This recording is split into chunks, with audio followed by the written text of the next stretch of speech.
Review topic 6, element names and symbols. Let's get to it.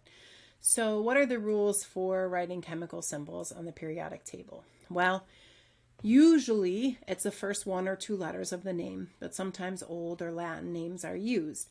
The first letter of a symbol is always a capital letter. The second letter of a symbol, if it's there, is always a lowercase letter. So if you write an element symbol with two capital letters, that is incorrect. You need one capital and one lowercase. And every element has a different symbol. There are no two elements that have the same symbol.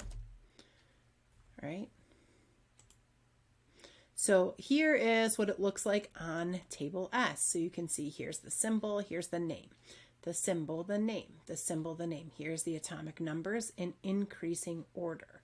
Okay, but what I do want to remind you of really quickly is, so on the periodic table, so when you flip through, here's where you get to the periodic table. The next table, table S, that's where you're going to see all the names.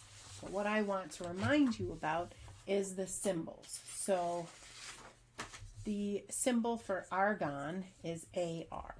That should be written AR, capital lowercase. If you write this, it is 100% wrong.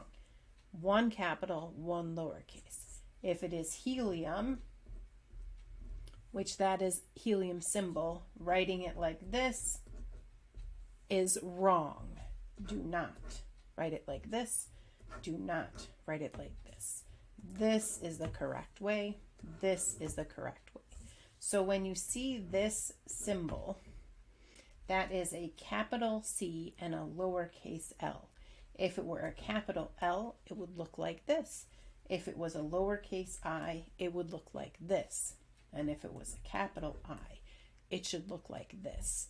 So there should never be a question on whether this represents chlorine or not. Okay? And that's it for this topic, element names and symbols.